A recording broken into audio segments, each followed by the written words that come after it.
राजकुमारी RV अपनी सुंदरता और बुद्धिमत्ता के लिए जानी जाती थीं, लेकिन एक अजीब बीमारी ने उसे जकड़ लिया, जिससे पूरा राज्य चिंता में डूब गया।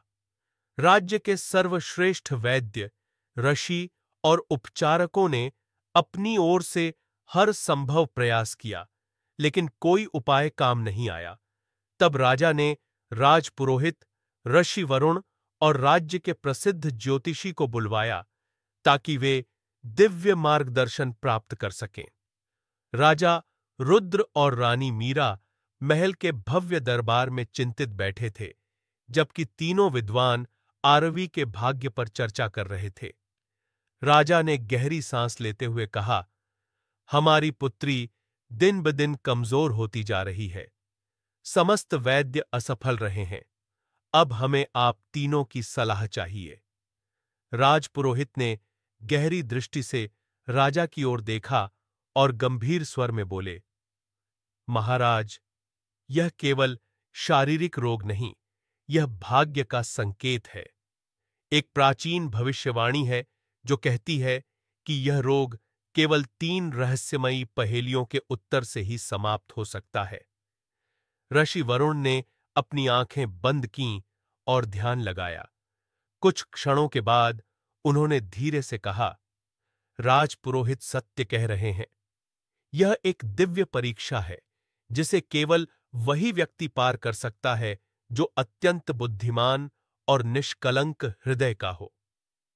ज्योतिषी ने अपनी गणना करते हुए कहा, नक्षत्रों की स्थिति दर्शा रही है कि एक विशेष पुरुष ही इन पहेलियों को हल कर सकेगा।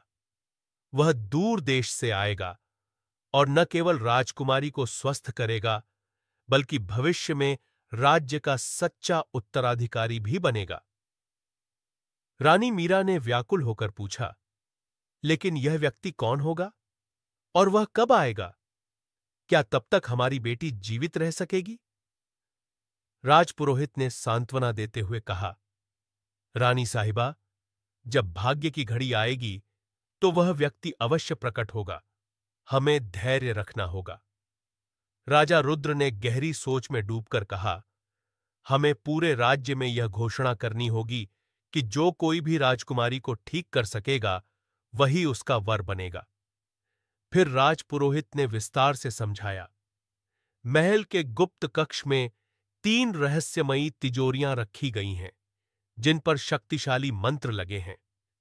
इन तिजोरियों को केवल बुद्धिमत्ता और सच्चे हृदय से हल की गई पहेलियों के उत्तरों द्वारा ही खोला जा सकता है। जब तीनों तिजोरियां खुल जाएंगी, तब राजकुमारी का रोग स्वतः ही समाप्त हो जाएगा। इस घोषणा के बाद दूर दराज से अनेक राजकुमार और बुद्धिजीवी महल में एकत्र हुए। महल का आंगन एक रोमांचक स्थान बन गया, जहां विद्वान और योद्धा इन रहस्यमयी पहेलियों को हल करने का प्रयास कर रहे थे। परंतु एक के बाद एक सभी असफल रहे। महीनों बीत गए और राज्य में निराशा छा गई। प्रजा चमत्कार की प्रार्थना करने लगी। तभी एक दिन महल के द्वार पर एक यात्री आया। वह युवा, सुंदर और आत्मविश्वास से भरा हुआ था। उसका नाम था राजकुमार वीर, जो न केवल अपनी वीरता के लिए बल्कि अपनी बुद्धिमानी के लिए भी प्रसिद्ध था। उसने राजा और रानी से मिलने की अनुमति मांगी। महाराज, वीर ने विनम्रतापूर्वक कहा, मैंने सुना है कि राजकुमारी को अज्ञात बीमारी ने घेर लिया है। मैं इन पहेलियों को हल करने का प्रयास करना चाहता हूं। राजा ने उसे ध्यान से देखा। कई लोग कोशिश कर चुके हैं और असफल रहे हैं। तुम्हें कैसे विश्वास है कि तुम सफल होगे?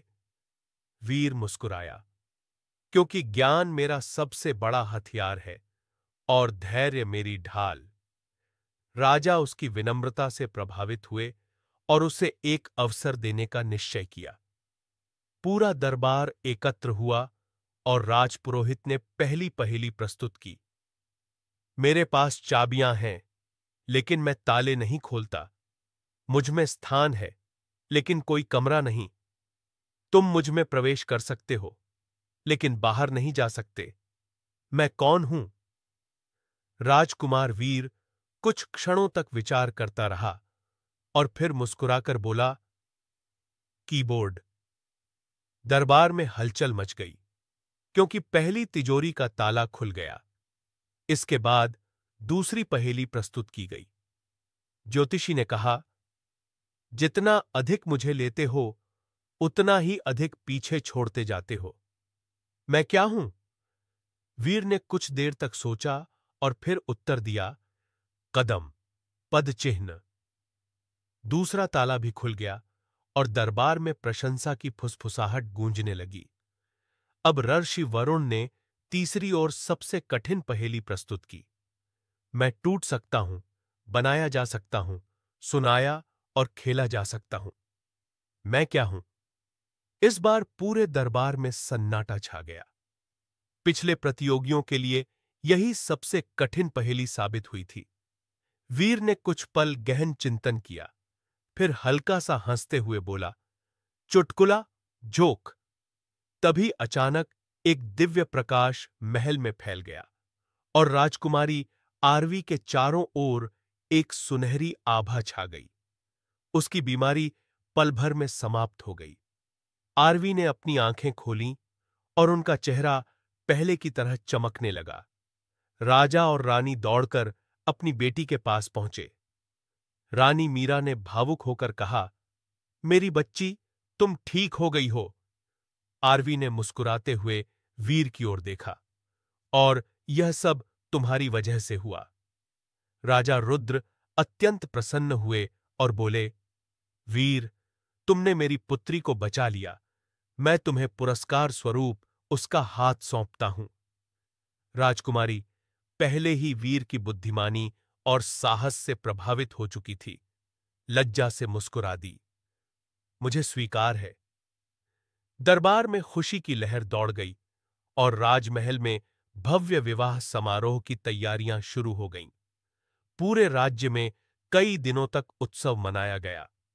संगीत, नृत्य और भव्य भोजों का आयोजन किया गया।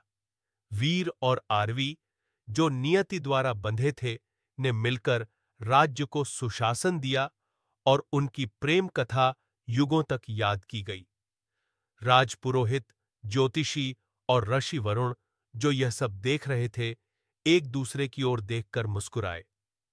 ऋषि वरुण धीरे से बोले, नियति पूरी हुई।